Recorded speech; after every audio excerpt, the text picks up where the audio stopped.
Subscribe कीजिए हमारे channel टेक्नोनेट Vinod को। सामने बेल आइकन को जरूर दबाइए लेटेस्ट वीडियोस की नोटिफिकेशन पाने के लिए। नमस्कार दोस्तों, आज के इस वीडियो में मैं आप लोगों के लिए आईटीआई के नए ट्रेड के बारे में जानकारी लेके आया हूं और जिस ट्रेड के बारे में आज मैं आपको पूरी जानकारी देने वाला हूं उस ट्रेड का नाम है refrigeration and air conditioner technician. Trade के बारे में आज के इस वीडियो में मैं आपको पूरी जानकारी देने वाला हूं।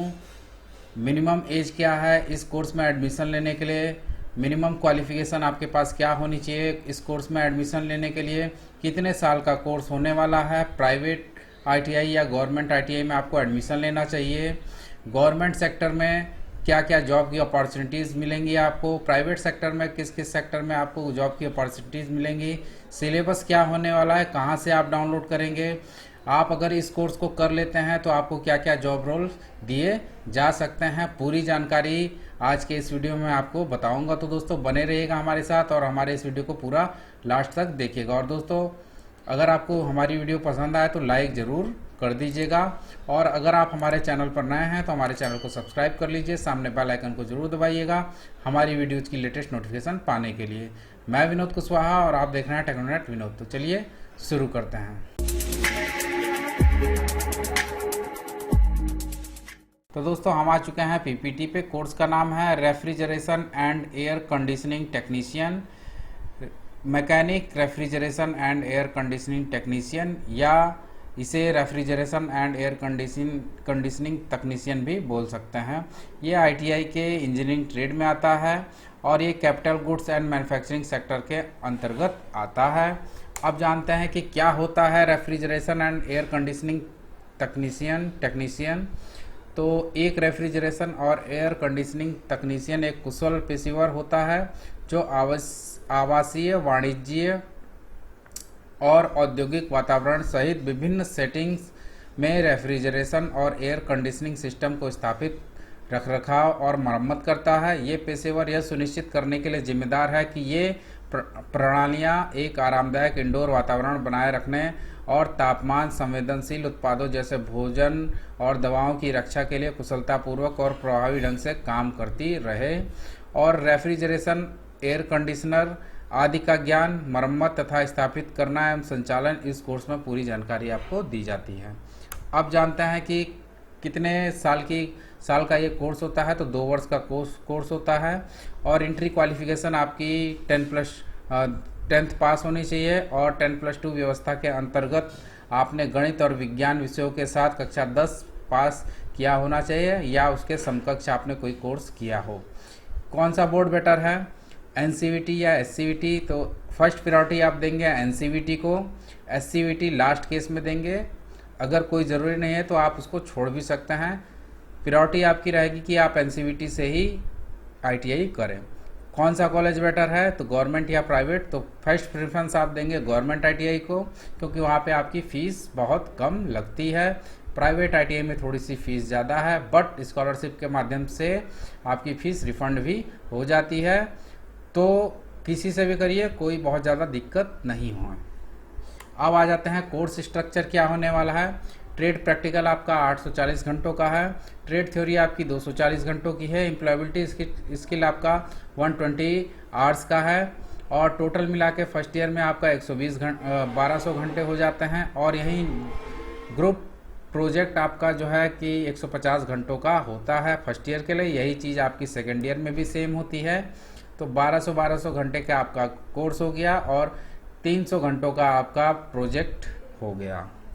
अब आते हैं कि आप अगर इस कोर्स को कर लेते हैं, refrigeration and air conditioning technician course को से आईटीआई करते हैं तो आगे क्या क्या अवसर आपको मिलेंगे आगे पढ़ाई के लिए या और चीज़ों के लिए, आप किन किन सेक्टर में जा सकते हैं। तो refrigeration and air conditioning technician के रूप में आप उद्योग में शामिल हो सकते हैं, वरिष्ठ ऑपरेटर बन सकते हैं, सुपरवाइजर के रूप में आगे बढ़ेंगे और मैनेजर स्तर तक जा सकते हैं। संबंधित क्षेत्र में आप एंटरप्रेन्योर बन सकते हैं। उच्चतर माध्यमिक प्रमाण पत्र करने के लिए एनआईएस बोर्ड से आप 10+2 परीक्षा में शामिल हो सकते हैं। लेटरल एंट्री के तहत डिप्लोमा के किसी कोर्स में आप एडमिशन ले सकते हैं। आप अप्रेंटिस कर सकते हैं और आईटीआई में प्रशिक्षक बनने के लिए आप सीआईटीएस कोर्स भी ज्वाइन कर सकते हैं और लागू होने पर डीजीटी के तहत उन्नत डिप्लोमा पाठ्यक्रम में शामिल हो सकते हैं। अब आगे चलते हैं, रोजगार के क्या क्या अवसर मिलेंगे आपको। तो रोजगार के लिए आपको HVAC इंडस्ट्री में आप जा सकते हैं, heating, ventilation, air conditioning industry में आपके पास रोजगार के अवसर मिलेंगे। मैन्युफैक्चरिंग इंडस्ट्रीज में भी आपको रोजगार के अवसर मिलेंगे। रेफ्रिजरेशन इंडस्ट्री में भी आपको रोजगार के अवसर मिलेंगे। ऑटोमोबाइल इंडस्ट्री में भी रोजगार के अवसर मिलेंगे और एरोस्पेस इंडस्ट्री में भी आपको काफ़ी सारे रोजगार के अवसर मिलेंगे। अगर आपने हमारी पुरानी वीडियो देखी होगी तो उसमें मैंने हर एक चीज़ के बारे में आपको डिटेल में बताया है, लेकिन वीडियो काफ़ी लंबी हो जा रही है, इस वजह से मैंने इसको शॉर्ट फॉर्म में कर दिया है। अगर आपको पूरी चीज़ डिटेल में चाहिए तो आप हमारे ब्लॉग पे जाके उसको देख सकते हैं, या आप मुझे कमेंट करिएगा, मैं ब्लॉग पे सारी चीज़ों को डिटेल में अपडेट कर दूंगा, वहाँ से भी आप जाके सारी डिटेल वाइज उसको देख सकते हैं। अब आ जाते हैं रोजगार के अवसर। आप सरकारी क्षेत्र में रोजगार के अवसर आपको कहाँ कहाँ मिलेंगे। तो भारतीय रेलवे में आप जा सकते हैं, PSU सेक्टर में जा सकते हैं, भारतीय नौसेना में रोजगार के अवसर मिलेंगे, भारतीय सेना में आपको रोजगार के अवसर मिलेंगे, भारतीय वायुसेना में मिलेंगे, PWD और SSC में रोजगार के अवसर आपको काफ़ी सारे मिलेंगे। लेकिन इसके लिए आपको जो भी वैकेंसीज आती हैं, जिस पद के लिए आती हैं, उस पर आपको ध्यान देना पड़ेगा, हमेशा नज़र रखनी पड़ेगी। तो वही चीज़ है, जो उम्मीदवार सरकारी क्षेत्र में अपना करियर बनाने के इच्छुक हैं उन्हें नौकरी की अधिसूचना पर नज़र रखनी चाहिए और अपनी योग्यता के अनुसार उपयुक्त पदों के लिए आवेदन करना चाहिए। ठीक है दोस्तों, अब आ जाते हैं कि आपको क्या क्या जॉब रोल मिल सकते हैं अगर रेफ्रिजरेशन और एयर कंडीशनिंग तकनीशियन के तौर पे आप ITI का कोर्स करते हैं। तो इसमें आप सबसे पहले रेफ्रिजरेशन और एयर कंडीशनिंग तकनीशियन के तौर पे एक तकनीशियन के रूप में स्नातक घरों, वाणिज्यिक भवनों, अस्पतालों और औद्योगिक सुविधाओं जैसे विभिन्न सेटिंग में रेफ्रिजरेशन और एयर कंडीशनिंग सिस्टम को स्थापित करने, बनाए रखने और मरम्मत करने के लिए जिम्मेदार हैं। उसके बाद HVAC इंजीनियर के तौर पे स्नातक HVAC इंजीनियरों के रूप में काम कर सकते हैं और इमारतों और अन्य सुविधाओं के लिए हीटिंग, वेंटिलेशन और एयर कंडीशन सिस्टम डिजाइन कर सकते हैं। वे इन प्रणालियों की स्थापना और रखरखाव की निगरानी भी करते हैं। आप सेवा तकनीशियन के तौर पे काम कर सकते हैं, तो जहां वे रेफ्रिजरेशन और एयर कंडीशनिंग सिस्टम पर नियमित रखरखाव करते हैं ताकि यह सुनिश्चित हो सके कि वे कुशलता से अपना काम करते हैं। वे खराब होने वाली प्रणालियों और समस्या निवारण और मरम्मत के लिए जिम्मेदार होते हैं। आप सेल्स इंजीनियर के तौर पे काम कर सकते हैं। सेल्स इंजीनियर के रूप में काम कर सकते हैं और रेफ्रिजरेशन और एयर कंडीशनिंग सिस्टम के निर्माताओं और आपूर्तिकर्ताओं का प्रतिनिधित्व कर सकते हैं। वे ग्राहकों को उनकी ज़रूरत के लिए सर्वोत्तम उत्पाद चुनने में मदद कर सकते हैं और तकनीकी सहायता प्रदान करते हैं। उसके बाद आ जाते हैं गुणवत्ता नियंत्रण निरीक्षक के रूप में आप काम कर सकते हैं। गुणवत्ता निरीक्षक के रूप में काम कर सकते हैं और यह सुनिश्चित कर सकते हैं कि रेफ्रिजरेशन और एयर कंडीशनिंग सिस्टम आवश्यक गुणवत्ता मानकों को पूरा करते हैं। वे उत्पाद के विभिन्न चरणों में उत्पादों का निरीक्षण करते हैं और सुनिश्चित करते हैं कि वे सुरक्षित हैं अथवा आवश्यक प्रदर्शन मानकों को पूरा करते हैं। प्रोजेक्ट मैनेजर के तौर पर आप काम कर सकते हैं और विभिन्न परियोजनाओं में रेफ्रिजरेशन और एयर कंडीशनिंग सिस्टम की स्थापना और रखरखाव की निगरानी कर सकते हैं।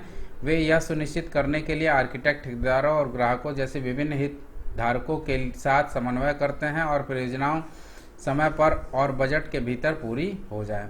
रखरखाव इंजीनियर के तौर पे आप काम कर सकते हैं और अस्पतालों, डेटा केंद्रों और वाणिज्यिक भवनों जैसी विभिन्न सुविधाओं में रेफ्रिजरेशन और एयर कंडीशनिंग सिस्टम की रखरखाव की निगरानी कर सकते हैं। वे सुनिश्चित करते हैं कि सिस्टम कुशलतापूर्वक काम करता है और उत्पन्न होने वाली किसी भी समस्या का निवारण करता है। अब जानते हैं कि सिलेबस क्या होने वाला है, इसमें किन किन चीज़ों के बारे में आपको जानकारी दी जाएगी। तो ये शॉर्ट सिलेबस है। तो बुनियादी रेफ्रिजरेशन चक्र के बारे में आपको बताया जाएगा, रेफ्रिजरेशन चक्र का परिचय, रेफ्रिजरेशन चक्र के घटक और उनके कार्य, प्रति रेफ्रिजरेशन के बारे में बताया जाएगा, रेफ्रिजरेशन के प्रकार, रेफ्रिजरेशन के गुण और उनके अनुप्रयोग। संपीड़न प्रणाली के बारे में बताया जाएगा। प्रत्यागामी कंप्रेसर, रोटरी कंप्रेसर और उनके कार्य सिद्धांत के बारे में बताया जाएगा। रेफ्रिजरेशन सहायक उपकरण, विस्तार वाल्व, थर्मोस्टेट, दबाव नियामक, फिल्टरों और उनके कार्यों जैसे घटक। इवेपोरेटर और कंडेंसर, इवेपोरेटर और कंडेंसर का प्रकार, निर्माण, कार्य सिद्धांत और अनुप्रयोग। एयर कंडीशनिंग, एयर कंडीशनिंग के सिद्धांत, एयर कंडीशनिंग सिस्टम के प्रकार, एयर हैंडलिंग यूनिट, नलिकाएं और उनके अनुप्रयोग। हीट लोड की गणना, कूलिंग लोड का अनुमान और एयर कंडीशनर उपकरण का चयन। रेफ्रिजरेशन और एयर कंडीशनिंग सिस्टम का रखरखाव और सर्विसिंग, समस्याओं का निवारण और सुधार। सुरक्षा प्रथाएं, रेफ्रिजरेंट को संभालते समय बरती जाने वाली सावधानियां और सुरक्षित कार्य पद्धतियां। ठीक है, ये तो था आपका शॉर्ट सिलेबस, क्या क्या आपको बताया जाएगा इस कोर्स में। अब जानते हैं कि आपको पूरा सिलेबस कहाँ मिलेगा विस्तार में। तो उसके लिए आप हमारे ब्लॉग पर जा सकते हैं netriver.blogspot.com। इसका लिंक आपको हमारे इस वीडियो के डिस्क्रिप्शन बॉक्स में भी मिल जाएगा, थंबनेल पे भी मिल जाएगा और आपके स्क्रीन के सामने भी यहाँ पे दिख रहा है। और साथ ही साथ आपको सिलेबस हमारे टेलीग्राम ग्रुप में भी मिल जाएगा।